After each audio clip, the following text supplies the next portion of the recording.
பரந்தூர் விமான நிலையம் தொடர்பா சிஎம் மக்களை நேரடியா சந்திக்கணும்னு சொல்லி விஜய் சொல்லியிருக்காரு. அப்படி இல்லைன்னா அந்த பொதுமக்களையும் விவசாயிகளையும் கூட்டிட்டு போய் தலைமைச் செயலகத்துல நேரடியா சந்திக்க வேண்டிய சூழ்நிலையை ஏற்படுத்தி ஒரு 75 ஆண்டு கால வரலாற்றை தாண்டி 76வது ஆண்டை தொட்டிருக்கிற திராவிட முன்னேற்ற கழகத்துடைய வழிகாட்டு தலைவராக இருக்கிற தளபதி இந்த நாட்டின் மீது, மொழியின் மீது, மக்கள் நலன் மீது காட்டுகிற அக்கறை எல்லாம் நாடறியும், நீங்களும் நன்றாக அறிவீர்கள். குறிப்பிட்ட காலத்துக்குள் ஒரு அரசியலை துவக்கி தேர்தல் களம் வந்தபோதெல்லாம் அதில் போட்டியிடாமல் விலகி நின்று, பாராளுமன்ற, உள்ளாட்சி மன்ற இடைத்தேர்தலெல்லாம் விலகி நின்று நேரடியாக முதலமைச்சர் நாற்காலி தான் என் எண்ணம் என்று இருக்கிற ஒரு தலைவர் பரந்தூர் பிரச்சனையை சொல்லி முதலமைச்சர் ஏன் வரவில்லை என்ற கேள்வி, அவர் கடந்த முறை பரந்தூர் போன போது கேரவன் வேணிலேயே உட்கார்ந்திருந்தார், இறங்கவில்லை என்பதெல்லாம் மக்கள் சொன்ன குற்றச்சாட்டு, ஊடகத்தில் வந்த செய்தி. எனவே இமயமலை மீது, எவரெஸ்ட் மீது குற்றம் குறை சொல்லுவதற்கு குறைஞ்சபட்ச உயரம் இருக்க வேண்டும்.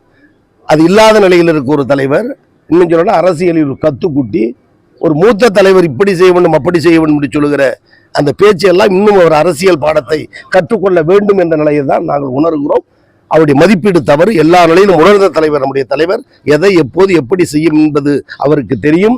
ஒன்றிய அரசின் இடர்பாட்டை மீட்டி தமிழகத்தை இவ்வளவு வெற்றி பாதையில் எடுத்துச் செல்கிற தமிழ்நாடு முதலமைச்சருடைய பணிக்கு மக்கள் பெருத்த ஆதரவு தருகிறார்கள்.